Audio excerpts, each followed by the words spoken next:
De retour de Lourdes pour cette conférence des évêques qui a lieu 2 fois par an. Et c'est un temps important pour l'Église de France et également, je crois, aussi pour chacun d'entre nous, évêques.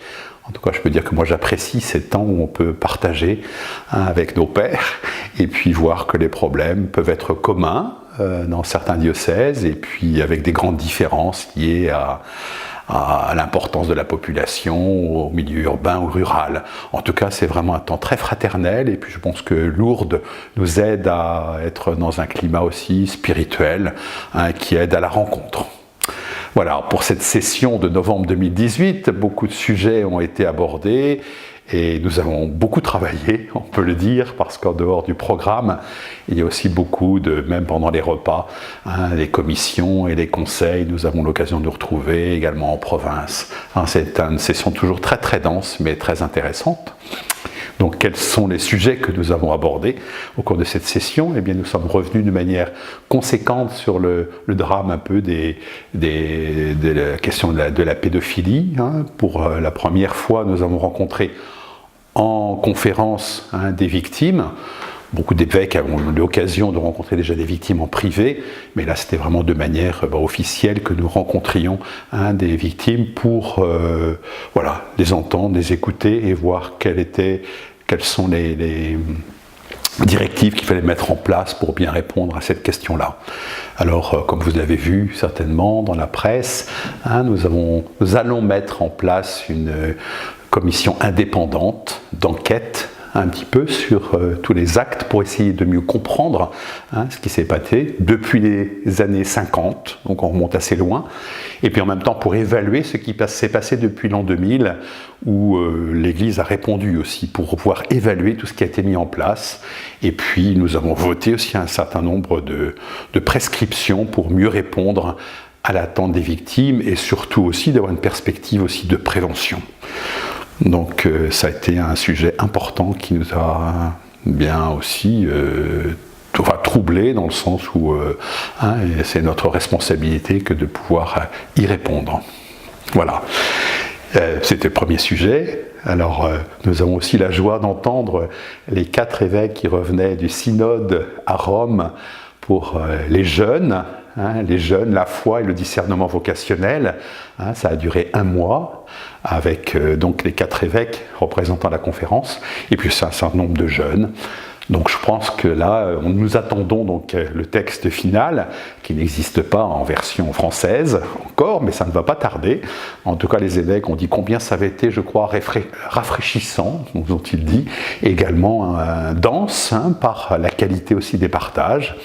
Alors, comme je crois qu'ils nous l'ont dit, eh bien, les jeunes sont le présent de l'Église et puis on leur demande d'illuminer notre avenir. Donc je crois que c'est bien cette idée, qu'ils trouvent leur place aujourd'hui dans la vie de l'Église et puis que nous puissions entendre ce qu'ils attendent pour l'avenir.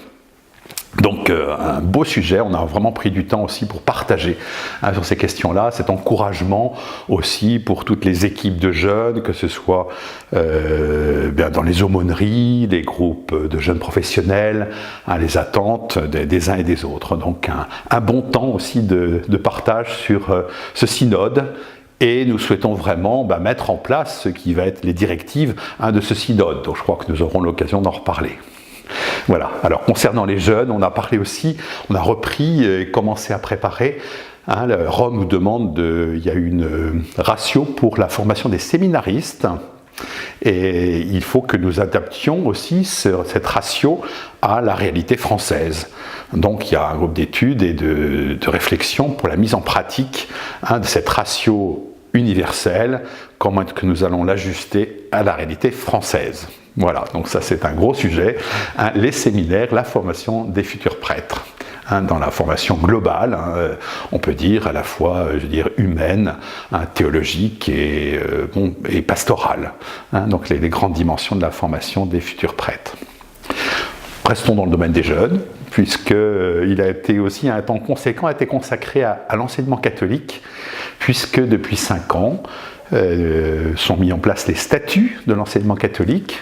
Bon, l'écho est vraiment favorable à ces statuts. Nous avons voté quelques modifications qui sont un petit peu je veux dire, qui ne sont pas secondaires, mais enfin qui ne changent pas la nature même de ces statuts, en voyant combien nous attendons aussi de cet enseignement catholique. Il y a à la fois les grands défis de l'enseignement en général, et puis comment est-ce que nous prenons en compte les plus, j'allais dire les plus démunis, peut-être les plus pauvres, comment est-ce que nous allons répondre aussi à ces défis. Il y a des grandes métropoles qui aspirent beaucoup à la population, ça c'est l'exode aussi qu'on peut constater, mais comment est-ce que nous pouvons ajuster notre présence dans tous les milieux, en particulier nous en Charente, dans le milieu rural. Ça c'est des graves questions que nous avons essayé de traiter ensemble pour que l'enseignement catholique, qui est vraiment dans la structure même de la vie de l'Église, donc c'est vraiment un sujet important que nous aurons l'occasion de reprendre avec tous les acteurs locaux.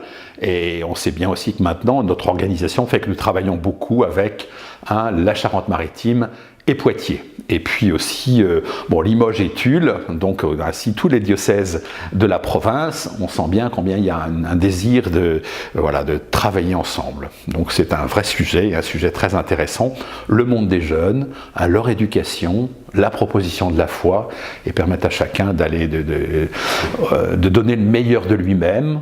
Je reviens juste sur l'enseignement catholique pour dire que une question importante aussi, c'est l'enseignement supérieur, en particulier avec aussi des formations par alternance, ces formes d'apprentissage, mais aussi quelle présence de l'enseignement catholique dans l'enseignement supérieur. Voilà. Que dire autrement? Parce que c'est pas fini, nous avons aussi travaillé, en particulier on a eu un bon temps de réflexion sur l'Europe. Nous avons accueilli l'ancien Premier ministre italien, M. Letta, et un frère dominicain qui est à la Comessé, c'est-à-dire la présence de l'Église au sein des institutions européennes. On a vraiment réfléchi, c'était très intéressant sur l'Europe. Qu'est-ce que nous attendons, que voulons-nous, à la fois pour notre pays, pour l'Europe. On a tendance à penser que c'est uniquement des lourdeurs administratives, mais quand on voit cette veille du 11 novembre d'une guerre et l'armistice, comment justement c'est à partir de cette guerre-là qu'il y a une volonté non pas d'unir des ennemis, mais de faire que des ennemis se rencontrent, se parlent et construisent quelque chose ensemble. Il y a une intuition très forte, je veux dire très, très chrétienne, je crois, dans le fond. Et la question de l'Europe va se poser avec les élections européennes. Comment est-ce que les chrétiens peuvent, s'approprier cette question-là de manière positive, réaliste? Quelle vision avons-nous pour aujourd'hui notre pays dans l'Europe et l'Europe dans le monde entier? Aujourd'hui, on voit bien qu'on joue sur la carte de la mondialisation. Donc tous ces défis nous font désirer à la fois réfléchir et s'approprier un peu ces questions-là, qui ne sont pas uniquement des questions politiques, politiques certes, mais on voit bien que c'est des grandes questions sur les migrants, sur aussi la justice sociale, sur la migration des populations, enfin, il y a des enjeux très importants. Voilà, donc en gros, je ne fais qu'effleurer les sujets que nous avons abordés. Et puis, alors il y avait tout ce qui a concerné aussi la vie des diocèses, l'économie, etc. Donc une session, je crois qu'on peut dire dense, intéressante, parfois lourde, mais en même temps aussi pleine d'espérance, avec une volonté aussi